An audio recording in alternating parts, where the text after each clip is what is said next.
pleased, I'm very pleased to present Jewish Family Services Board President, Dr. Meryl Gersh, who will begin our program with some opening remarks. So Meryl, I turn it over to you. Anymore. Thank you, Neil. Can you hear me? There we Okay. As president of Spokane Area Jewish Family Services, I'd like to welcome all of you to our virtual benefit event. Thank you so much for your willingness to participate in this unique format this year, and of course for your support of JFS. The coronavirus pandemic has changed everyday life for people throughout the world, and our Spokane community is no exception. Jewish Family Services has stepped up to serve our community in unique, essential ways, providing or connecting many of our members to vital social services in our area.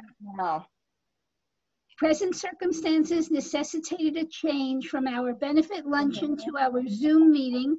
We are beyond grateful to our guest speaker, Karen Treiger, to our award recipients, to our board, and to each of you for your support and participation today. Our services are more critical than ever to the well-being of our community, and thus our need is greater than ever. I'd like to introduce our board members and thank them for their spirit of generosity and their dedication to Jewish Family Services. Marty Martin, Vice President, Al Rubens, Treasurer, Lucy Gipstein, Secretary, Carl Baum, Miriam Berkman, Lenia Treewater, Dale Severance, Larry Weiser, Julie Morris, and Holly Thompson Duffy. In the spirit of our benefit theme, our attitude is gratitude. I want to thank Jewish Family Services donors and volunteers, sponsors and supporters, Temple Beth Shalom and Congregation Emmanuel, our creative and dedicated board of directors, and of course, our exceptional executive director, Neil Schindler, for making the past year one of innovation, fulfillment, and good work, and for enabling us to come together today to support JFS. I am delighted to congratulate Carla Peperzak, Berdine Bender, and Bill Bender as the recipients of this year's Jewish Family Services Outstanding Service Award. We'll hear more about their contributions to our community in a few minutes. Welcome and thank you to Karen, our keynote speaker, for sharing your inspiring stories with us. Now, I would like to introduce Senator Andy Billig, Washington State Senate Majority Leader, who will introduce Carla Peperzak, our first Outstanding Service Award recipient. Senator Billig. Thank you very much. Am I coming through okay? Okay, great. Hi, everyone. Nice to see you virtually. And thank you so much for the opportunity to join you today and for all that Jewish Family Services does. And thank you for the opportunity to introduce one of my heroes, Carla Peperzak. And I just appreciate so much the recognition that you're providing her today. When I first met Carla about 15 years ago, I didn't know anything of her background. I met her at one of our congregation events, and I was immediately impressed with her because of the kindness and compassion that she exhibited. And then years later, when I learned the story of her efforts during World War II, she became not just a friend, but also a hero of mine. My colleagues in the Washington State Senate first heard of Carla's bravery in a resolution that we passed in her honor in 2015. We heard the story of how she forged documents, disguised herself as a German nurse, delivered food to those in hiding, and was an active member of the underground in Holland as she saved dozens of lives and brought hope to so many others. Carla continues to serve others even today. She's a hero not just because of her bravery during World War II, but also because of her dedication to sharing the lessons of the war and the Holocaust with future generations. In the last several years, Carla has given numerous talks at local schools and universities and published a memoir. She speaks passionately about her experiences to educate others about the atrocities of the Holocaust and the bravery of those who subverted the Nazis. I have this vivid memory of Carla speaking to a class of 11 and 12-year-olds that included my daughter, Bella. And it can be hard to get 11 and 12-year-olds to focus on anything. But they were sitting there hanging on Carla's every word. In fact, I have this picture of Bella still, of her staring up, sitting next to Carla and just staring up at her, riveted as she listened to the daring stories of her heroism as a teenager in the Dutch resistance. With courage and selflessness, she made the choice over and over to put herself in grave danger to save others from Nazi persecution. It's the kind of story you would expect to see in a movie, but it was real life for Carla and many others. And it's important that we remember this. Today, especially in light of the rise in anti-Semitic rhetoric and hate crimes, we cannot afford to let the story of Carla's brave choices in the face of fascism and ignorance to slip away. There will be a time, unfortunately, when there won't be anybody left who is still alive during this terrible period of our history, and that history must be preserved after they're gone. One of the ways we can memorialize and remember the terror of the Nazi regime and also the heroism of those who imposed it is to shine as bright a light as possible on the people who can best share those stories, which is exactly what we're doing today. While I'm on that point, I just want to mention that there's a movement to name one of Spokane's middle schools, one of the new middle schools, after Carla. And what a fitting tribute it would be to her, as well as a powerful way to help teach the lessons of the Holocaust to future generations of middle schoolers as they learn that a real hero of that era lives right here in Spokane. So thank you, Carla, for your service to our community, and thank you for your friendship. And with that, I'm delighted to present Carla Peperzak with this well-deserved Outstanding Service Award. Thank you, Andy. Sorry, it's my turn. Thank you so much, and thank you so much to the board and to Neil for and the committee for selecting me for this award. I am so grateful for this award, and this is a wonderful honor that I just now received. Thank you for this recognition, because by doing this, you recognize the importance of not forgetting the Holocaust, and those of us who try and work hard to teach people, and especially our students, what happened during those awful years when so many innocent people were killed. I also wish to thank my oldest daughter, Marion Cummings, because she earned at least part of this award, because thanks to her help, it's possible for me to visit so many schools and universities, and I do not need to worry about working the computer. And also thank to Mary Noble, because Mary is taking over where Marion cannot do this. People ask me often why I did what I did, and my answer is I could help, so I helped. The need was there. Today, 75 years later, people ask me why I speak about the Holocaust in schools. My answer is similar. I can do it, and the need is there. Bigotry and hatred can never be ignored. I believe that God has given me the opportunity to live this long and to still have the ability to talk about the Holocaust, to tell our young people about those awful atrocities which took place and that it really happened. I was there. It's no hoax. And please, please let it never happen again. Everybody can play his or her part. Never again. My personal mission with the presentations is to honor and remember all my relatives and friends who were killed. I can tell them after I'm dead and get to meet them again that I did my best not to let them be forgotten. When I end my talks, I like to use the word respect. I try to point out that each person should try to respect their fellow human beings and if you do not like, even if you do not like them or understand them or do not agree with them. If we would learn to respect one another, we will never again have genocide. Respect excludes hatred. When you respect the person, you cannot kill. This is the talk, by the way, I gave when I received the Washington Person of the Year award. I thought it was very appropriate for this. Thank you very, very, very much. And by the way, I have the, I don't know if you can see it. This is the award I received. I don't know if it's very beautiful. So, thank you.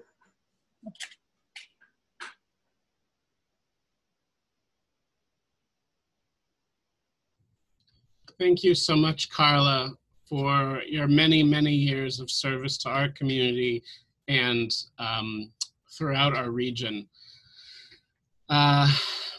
Next, I would like to introduce Herschel Zellman and Mary Noble, who in turn will introduce our next Outstanding Service Award honorees. Herschel and Mary. Thank you. Thank you. Carla, Mazel Tov. Very, very, very deserved award. Okay. Rabbi Hillel is quoted as saying, "If I'm not for myself, who will be for me? And when I'm for myself alone, what am I? And if not now, then when?" Here's one interpretation of these words. If I am not for myself, who will be for me? Hillel challenges us to know who we truly are. What are our gifts and what are our challenges? And when I'm for myself alone, what am I? It's not enough to just look out for ourselves. We each have something unique to contribute to the world of others. And if not now, then when? Hillel reminds us that we must be aware of the need, but we must also have to act. We can't procrastinate because it is up to us to do what needs to be done. These quotations from Rabbi Hillel are foundational for the work done by Spokane Area Jewish Family Services. So that's the introduction to our introduction. We're happy to present our dear friends, Bill and Berdine Bender, who are being honored with this year's SAJFS Community Service Award. Bill and Berdine embody Hillel's ethical directives. Both Bill and Berdine served our community and their medical careers for over 3 decades, taking leadership roles at the hospital and on many committees. Since retiring, they have joined the ranks of JFS volunteers. If I'm not for myself, who will be for me? Berdine has shared the gift of her voice ever since their first years in Spokane, singing with and leading the Temple Beth Shalom Choir, as vocalist with the Klezmer Band, and adding her lovely voice to community events such as our annual Yom HaShoah observance. And when I am for myself alone, what am I? Bill shares his passions with enthusiasm. He loves bicycling. In order to share the benefits of cycling with the greater Spokane community, he started a little annual event called SpokeFest, which has brought thousands of riders to the streets of Spokane to promote good health and outdoor activity. It takes months of planning. 2020 is the bar mitzvah year for SpokeFest, and Berdine is his partner in pulling it off. Bill has a passion for baking bread, so he shares his bread, willingly gives advice about bread baking, and encourages novice bakers to take the leap. Bill has also been a critical part of our Yom HaShoah planning committee.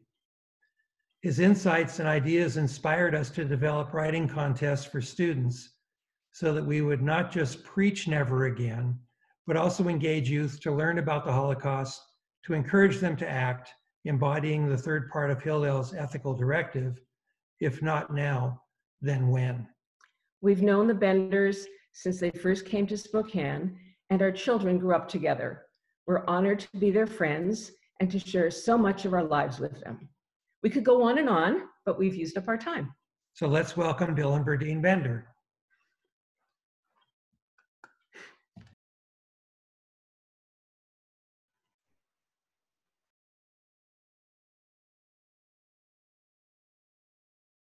You're on mute. We're unmuted. Marion Herschel, thank you so much. You've already pushed me to tears, so I hope I can get through this little speech here. That was lovely. Thank you.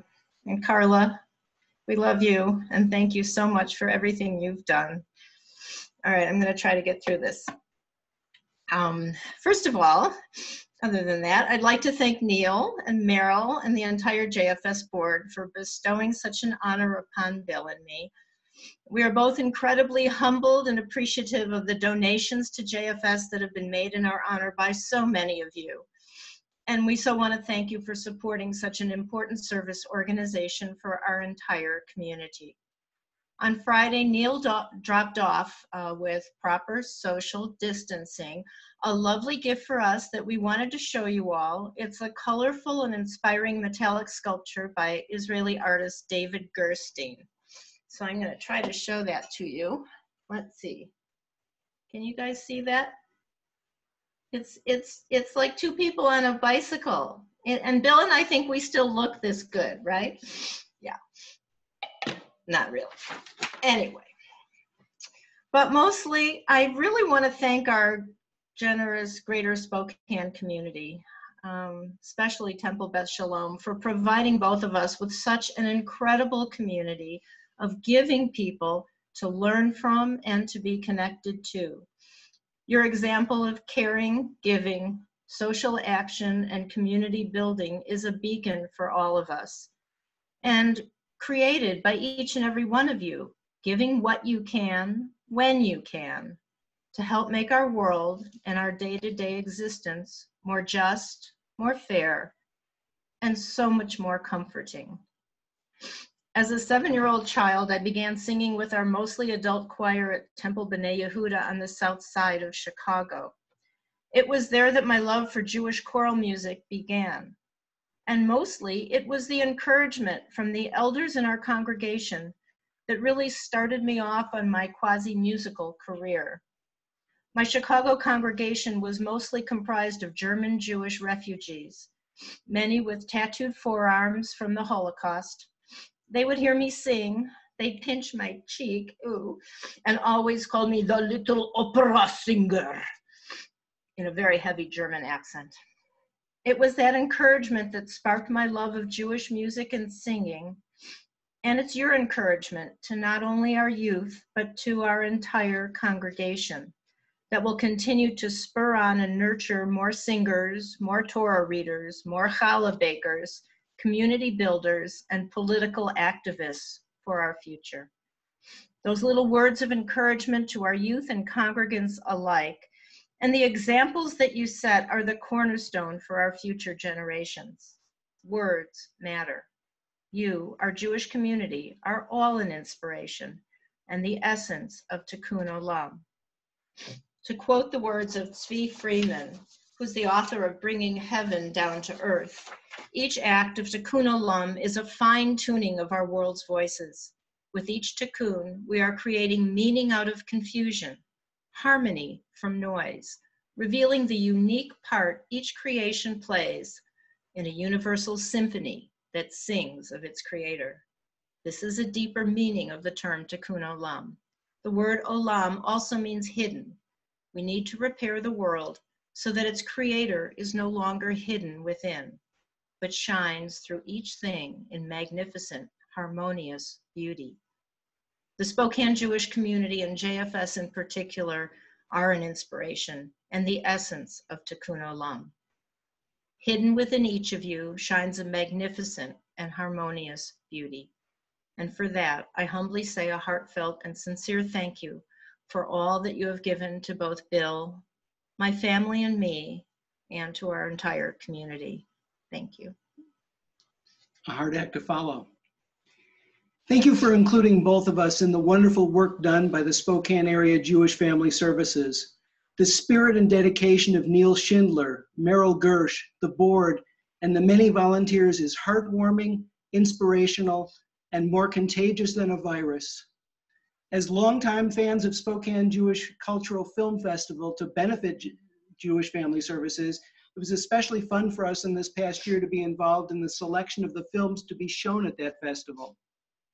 My particular area of volunteer work has been through several community projects for the city of Spokane. These events were born out of several driving forces in my life. One of these was growing up as an obese child with a tremendous love of baked goods. Thanks, Mom. Another is my fascination with Bloomsday, which gets thousands of people off the couch to become involved in a fun community event. And lastly, the use of my bicycle for exercise and commuting to work and school for nearly 50 years needed to be shared outside the walls of my home. In 2007, the Spokefest Association was formed. The initial project was for an annual community bicycle ride for all ages and abilities occurring in September. From this spun off bicycle safety classes in several school districts with donations of fleets of bicycles for those districts to use during class. In 2010, we started another community event called Spokane Summer Parkways, in which miles of streets are temporarily closed to traffic and open for all to ride bikes, walk, and recreate together. We also hold bike rides for kids and families called Kiddical Mass, including participation in one in September, which occurs in over 75 cities around the world, all at the same time. All of the above events are powered by volunteers, and I'm especially thankful for the number of people from the Jewish community who help make it all possible. As you can imagine, many of those people are the same dedicated souls who make Jewish Family Services run so successfully. Many thanks again for this honor and for all the good work done for our community. It's now my honor to introduce Murray Huppen, who's been a life force for the Jewish community for literally his entire life. Well, thank you, Bill. And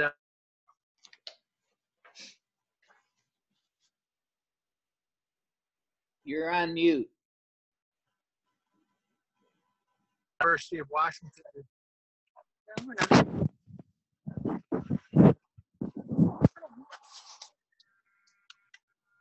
Can you hear us? Yes. Can you hear us? It's a bit, the connection is not great. You're cutting in and out. Okay. I first met Karen at the University of Washington during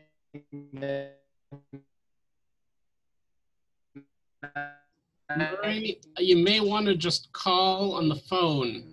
I don't know. 78 fall term, where she began her college career for 1 quarter. Neil, I will forward right now. Which number would you like? Okay. You want me just to jump in and introduce myself? Okay, that would also be all right. Go on ahead, Karen. I think that makes sense. Okay, go ahead and mute the Huppen so that they don't jump in the middle. Hi, everybody. I'm Karen Treiger, who Murray is trying so hard to introduce. I'm in Seattle, and I was supposed to be in Spokane to visit with all of you this week, and I'm really happy to be visiting with you in this forum. Just to give you a sense of who I am, I did go to the University of Washington for a quarter with Murray, and then I went to Barnard College. I went to law school at New York University School of Law. Then I came back here to Seattle and practiced law for some time, raised 4 children, and then I decided, you'll hear more about it, but I decided 5 years ago to leave my practice and to write a book about my in-laws' experience. Shlomo is my husband, his parents, Sam and Esther Goldberg, about their Holocaust survival and escape from death. And so I wrote a book about it, and that is in part what I'm going to talk about today.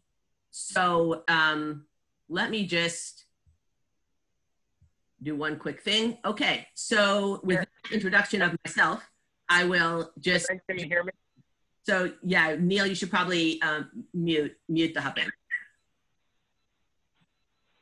Okay, so today in this strange way, we find ourselves gathered in these little boxes on a screen, each of us in our own home, separated.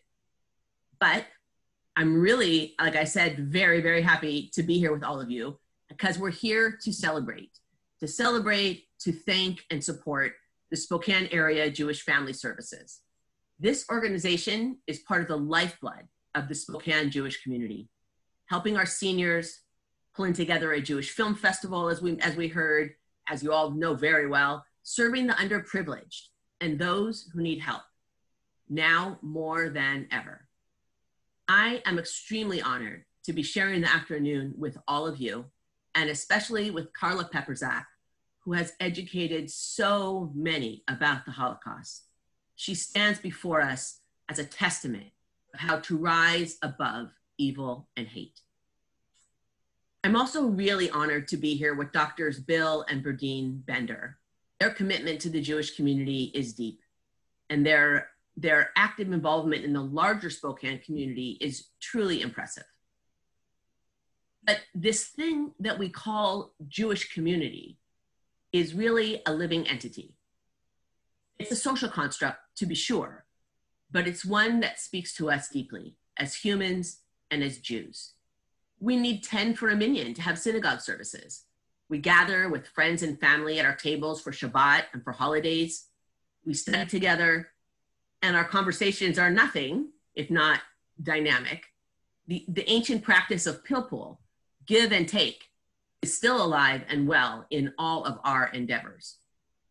This pandemic and the necessary restrictions that accompany it create a huge hole in our lives and in the life of the Jewish community. I feel it strongly. Synagogue attendance, community meetings, gatherings, they were woven into the fabric of my life. And now my calendar sits mostly empty, and my days are filled with attempts to take my free-floating anxiety, which I'm sure we all share, and put it to some good use. One thing that many people appropriately have been speaking about, including the theme for the Jewish Family Services event and year, is gratitude. We have been given a unique opportunity to look at our lives and think about what we are grateful for.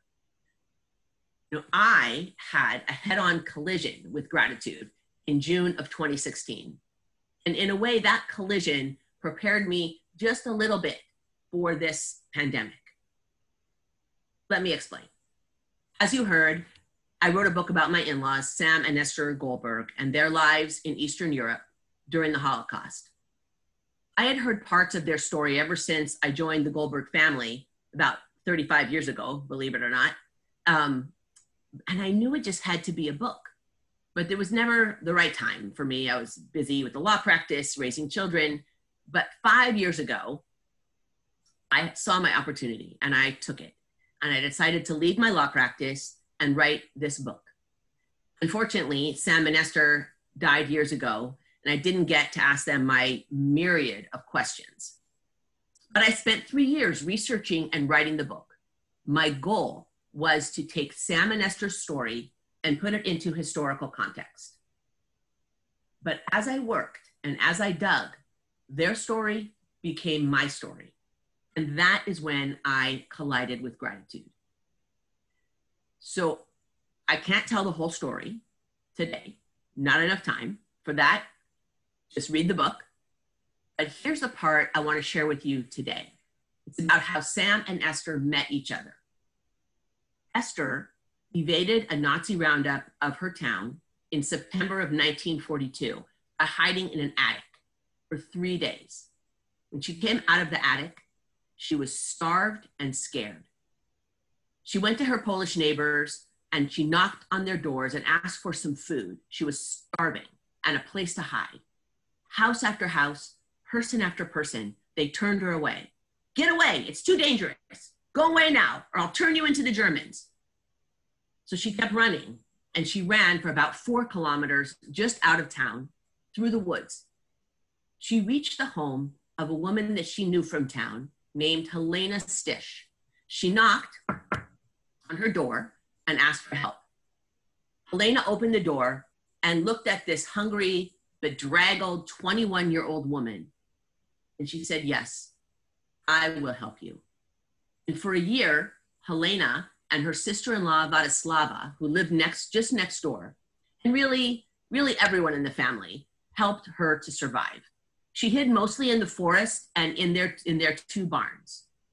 But during that year, while Esther was hiding there, my father-in-law, Sam Goldberg, was in the nearby death camp Treblinka, where 870,000 people were murdered by the Nazis, primarily Jews. There were a few thousand Roma that were murdered there, but otherwise it was Jews. He escaped Treblinka on August 2nd, 1943, during the famous prisoner uprising, which he helped to plan and execute. He ran for his life and ended up about 15 miles away in the exact patch of forest where Esther had been hiding. They met there, and Sam told her he just escaped from Treblinka and needed a place to hide. The Nazis and the Ukrainians were right behind him. They were chasing all the escaped prisoners to try to recapture them. And of course, they would have killed them immediately. So Esther couldn't believe that someone had escaped from Treblinka. By that time, in the summer of 1943, everyone knew what was going on at Treblinka. So she took Sam to her angel, Helena Stish, and she again knocked on the door and begged her to allow them to hide in her barn during this massive search that was underway. Helena looked at them and said, "You're crazy. You can't hide in my barn. If they find you, they will kill you for sure, but they'll kill me and they'll kill all of my children." She was right, and that would have happened for sure. But somehow Esther convinced her to allow them to hide in the barn. Golden Tongue, my mother-in-law. After those few days, Sam decided to stay and hide with Esther. They had an idea.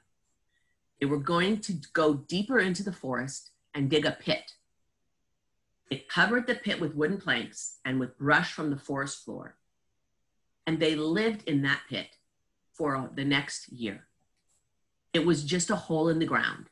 No light, no toilet, no place to wash, no bed, nothing but darkness and bugs. They subsisted for a year, hungry all the time, dirty. You can just use your imagination. They gathered mushrooms from the forest floor, and in the summer, they found some berries to eat. The Stish family brought them food most days when it was safe. They'd leave a pail near the pit, and the hidden Jews would emerge at night to be nourished for another day. About a year later, July of 1944, Sam and Esther were liberated by the Soviet army, and they emerged from their underground hiding place. Just a few short months later, they were married. Believe it or not, they lived in Poland for a whole nother year, gave birth to their first child, my sister-in-law, Faye, and then they moved to a displaced persons camp in Germany, and they lived there for 4 years before they got the golden ticket visas to the United States. They immigrated to the United States in May of 1949. And I just realized just before we started this event that this is May. This is the month when they came to America. It would have been 71 years ago today that they arrived in New York Harbor as refugees with no English and no money. But they made it. They built a new life and a family. And they had 2 more children, one of whom is my husband, Shlomo. Well, so when I decided to write this book, I knew I was going to have to go back to Poland and walk in their footsteps. I wanted to go to their hometowns. I wanted to go to Treblinka. And I had a dream of finding Helena Stish's home. In the end, my whole family ended up going with me, my husband and our 4 children and a son-in-law. And through some absolutely miraculous events, I promise, miraculous events, we were able to meet the 3 surviving children of the 2 Stish families. They were in their 80s and 90, but we got to meet them, plus their children and their grandchildren. So we sat with them in this tiny room in rural Poland, about 50 miles northeast of Warsaw. And Genyek Stish, who's the youngest of all the Stish children, now in his late 80s, turned and he said to Shlomo, listen, when we're done talking, if you want, we can take you out to the forest and we'll show you the pit that your parents lived in. And we were, what? We couldn't believe it, that the pit was still there and they could show it to us. How could that be? Well, we followed Genyek deep into the forest.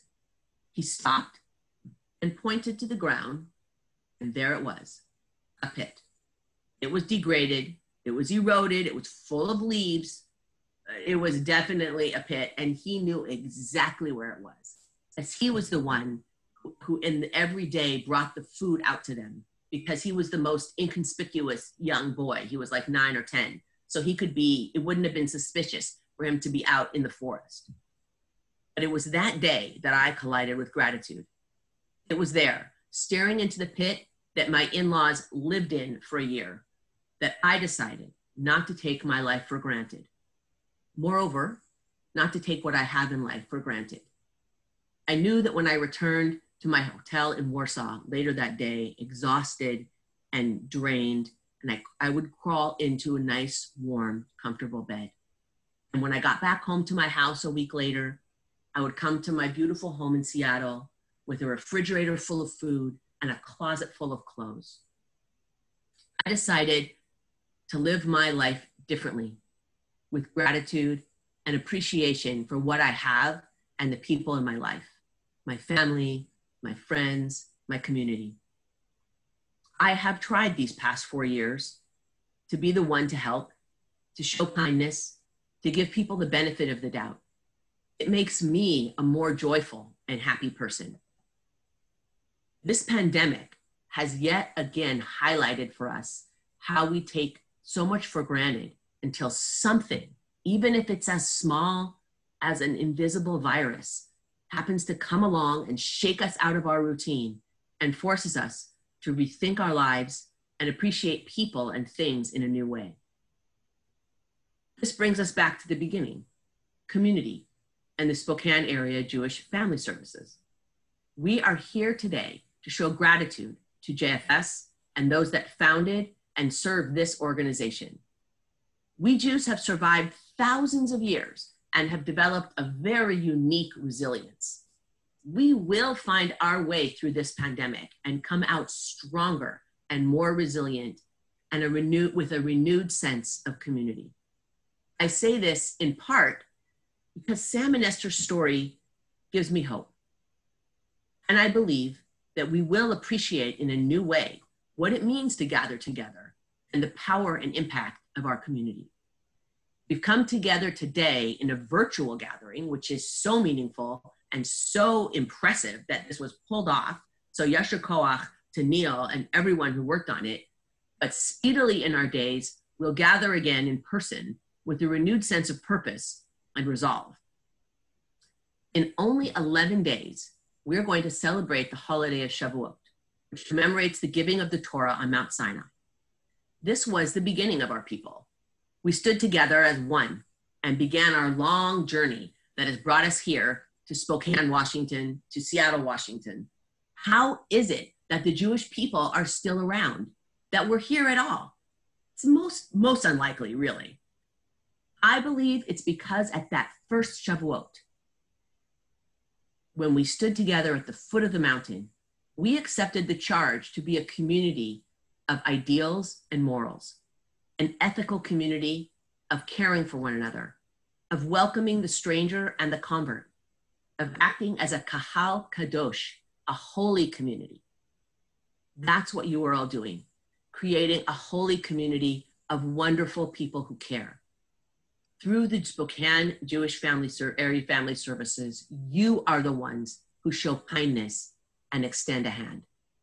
You are the ones to help bring the Spokane Jewish community together to carry on our long tradition. So thank you for all that you do, and for coming together today in this great celebration. And now we're going to take a few minutes and enter breakout rooms. In the rooms, I want you to share something with the others for which you are grateful, or something that you no longer take for granted. I believe that this coronavirus pandemic gives us a new lens with which to view this question. Query, whether knowledge of the Holocaust colors the way we feel about this pandemic. And the opposite, I also wonder whether this pandemic gives us a new way to look at the events and stories of the Holocaust. So here's what's going to happen. You don't have to do anything except click join when you see that on your screen. Neil will put us all into breakout rooms. And then when it's time to come back, you will automatically, you have 7 minutes to discuss this among yourselves, and you'll be yanked back into the room if you haven't rejoined already. So I look forward to hearing your thoughts afterwards with questions and comments, and thank you for your attention.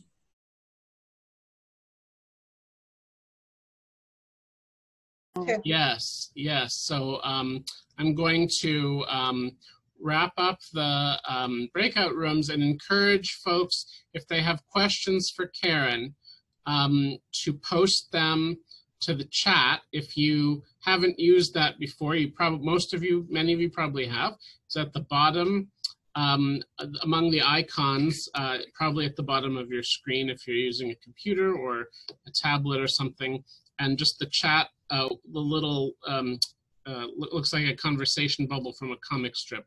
And if you click that, you'll be able to enter questions or comments that I can then relay to Karen, and she can address as able.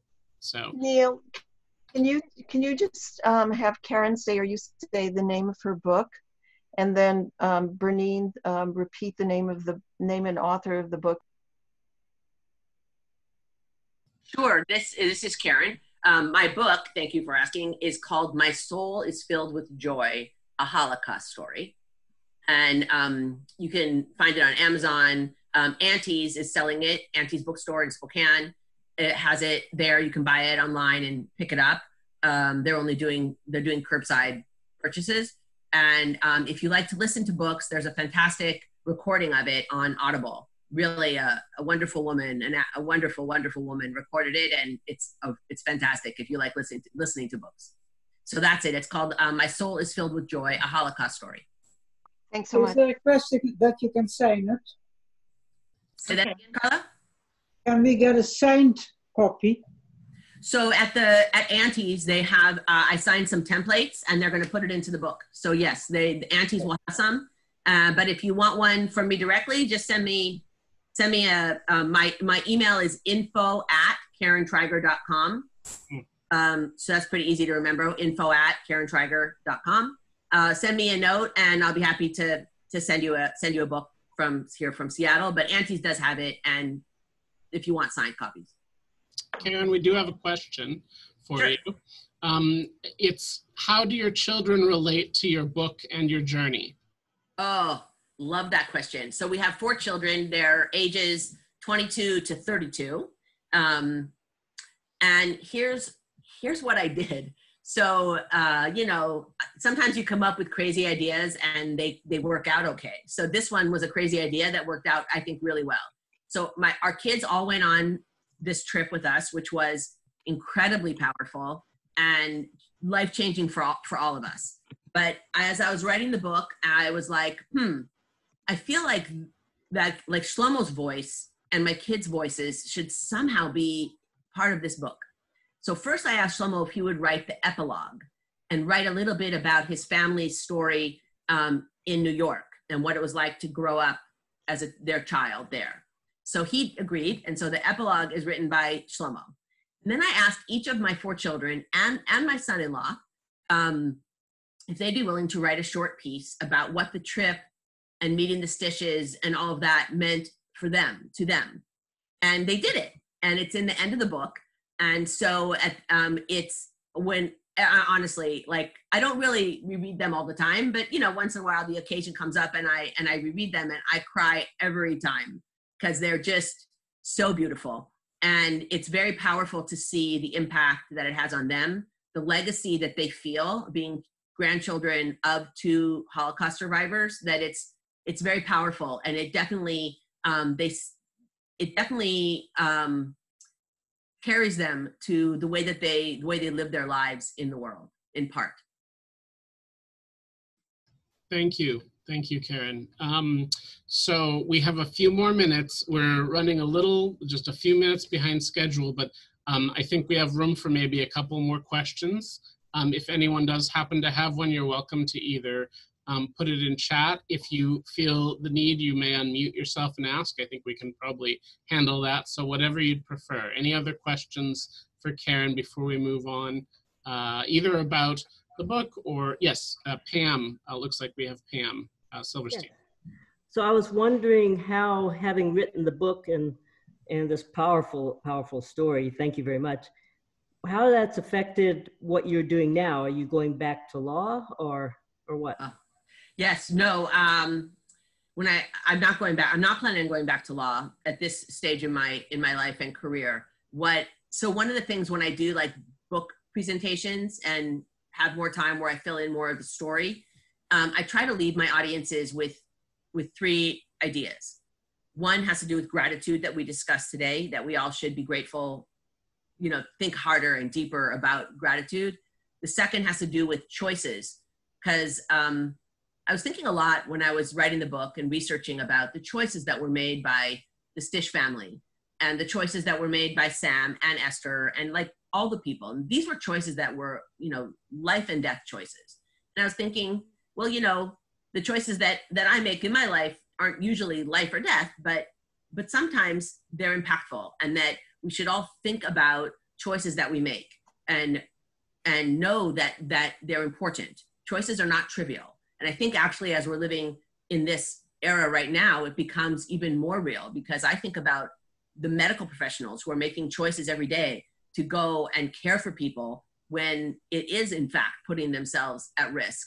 So I think about the idea of choices. That's the second message. And then the third message has to do with family. And I wrote this book about my husband's family. It's not my own blood family, it's his family. And I'm so honored to have been able to do it and to be able to talk about it out in the world. But we all have families, and we all should tell our own family story and ask the questions now. If you're the carrier of your family story, write it down now, get an interview, get someone to video you, get it down so that the next generations know it from you. So I decided to take my own advice, Pam, and I'm researching my own Seattle family history. My family story is mostly a Seattle Jewish history story because my initial ancestors came here in 1874. So it's a very old Seattle story. And so I've been doing a lot of research right in my own backyard. So it's been very fun. I don't have to go to Poland for this one. So it's been very fun. I hope to write a book about, I hope to create a book from this. And we'll see how it goes. I'm in the middle of it. It's fun. I think we have time for one more question. It looks like Carl Baum has a question, so I'll unmute Carl. Well, this isn't exactly a question, but your book and then the way it's influenced your family since you've written the book would be a wonderful movie. Oh, yes. If you know any movie makers, please send them a copy of the book. I would love it. We would like to show that movie. Me too. Thank you. It would be a fantastic movie, but I don't really know too many people in that industry. I don't know anybody in the industry.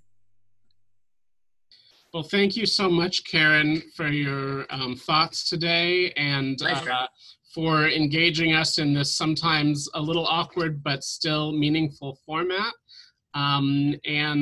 We really appreciate your taking the time. I know you're a busy person these days and all the time. So thank you. Thank you. Thank you for having me.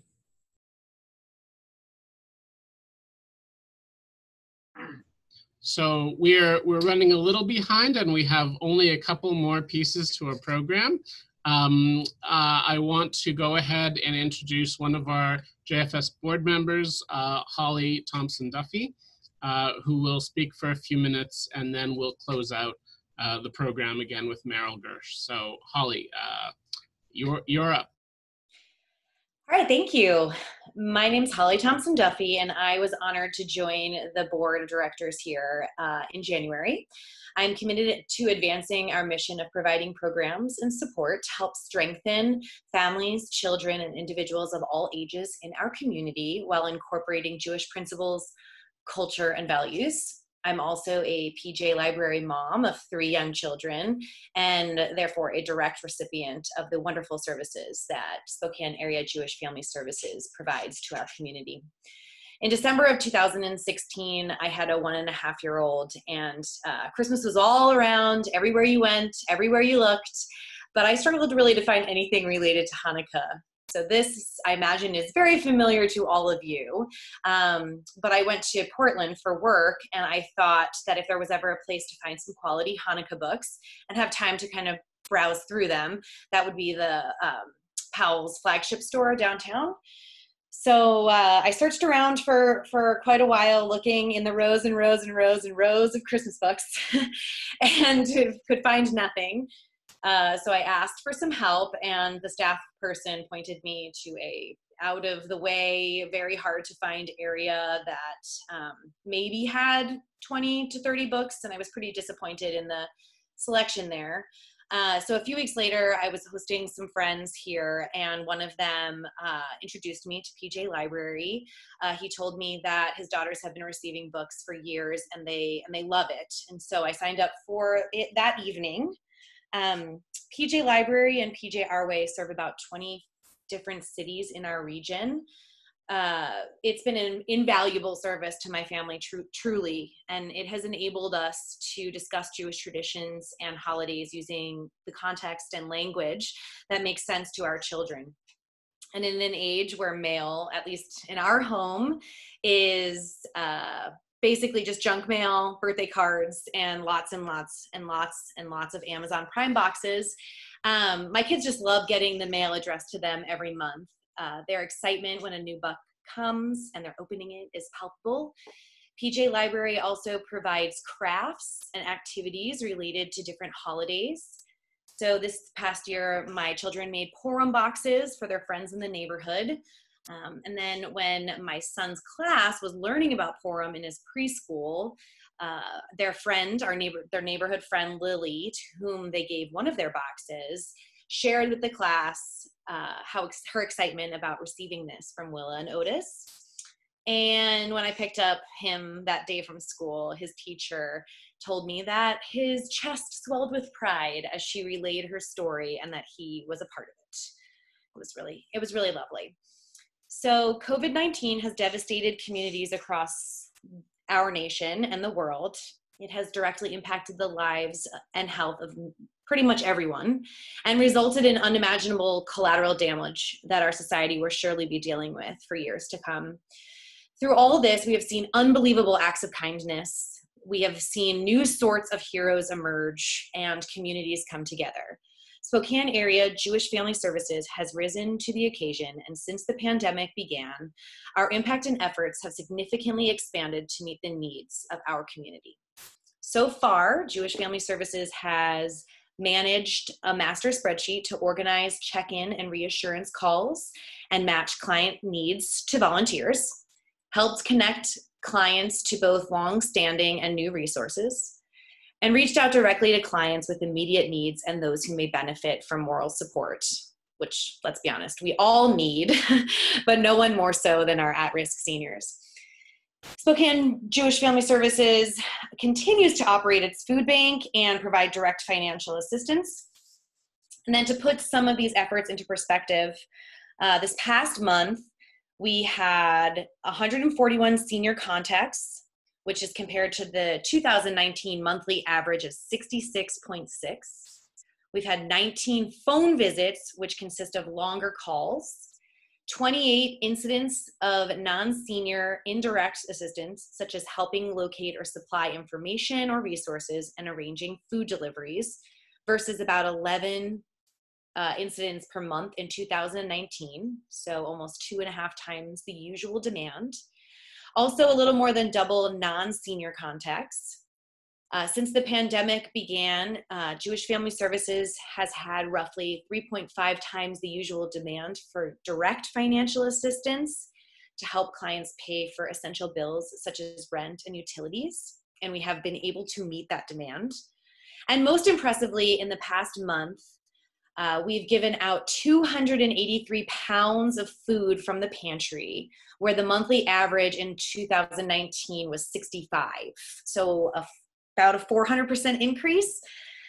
I want to thank each of you for all that you've done to support our mission so that we can continue to provide these valuable ongoing services to those in need. I implore you to consider donating anything you can now, in a month, in 6 months, whenever and wherever you can, to ensure that we are able to continue to meet the need that has always existed and the need that has risen during this unprecedented time. There will be a mailing address and a link displayed after Meryl Gersh's closing remarks. Please consider contributing to us to help us maintain our food bank and our outreach to those in need of counseling, references, and financial aid. Thank you. Thank you, Holly. Your story and your family's story and your inspirational request, we appreciate it. In closing, I want to express our deepest appreciation to our keynote speaker, Karen Treiger, for your inspiring perspectives, Karen, and for leading our virtual discussion today. We are grateful to you for the work that you do and for your generosity of heart in sharing it. Thank you to Mary Noble, Herschel Zellman, and Senator Andy Billig for joining us and introducing our award recipients. Congratulations and deepest gratitude to Carla Peperzak, Berdine, and Bill Bender for all you have contributed over the years to our communities. Thank you to Neil Schindler, our Executive Director, for his tremendous efforts in organizing and implementing our virtual benefit this year. We are so grateful to you for your willingness to take on this challenge and see it through to fruition. We look forward to returning to our face-to-face benefit luncheon format next year. Thank you again to Holly Thompson Duffy for sharing your story and perspectives on Jewish Family Services. And again, before you sign off, we invite you to share a little comment in the chat box, an idea or an insight, for example, that you'll take away from today's event. You can do that by just clicking on the chat icon at the bottom of your screen and typing in a comment. Again, if you feel moved to donate or donate further, you will see that information following my closure. Most of all, thank you to each of you who joined us today for your ongoing generosity to Spokane Area Jewish Family Services. We appreciate your commitment to creating a community where fundamental human needs are met with dignity. Stay well, stay healthy, stay safe, and thank you for being with us today.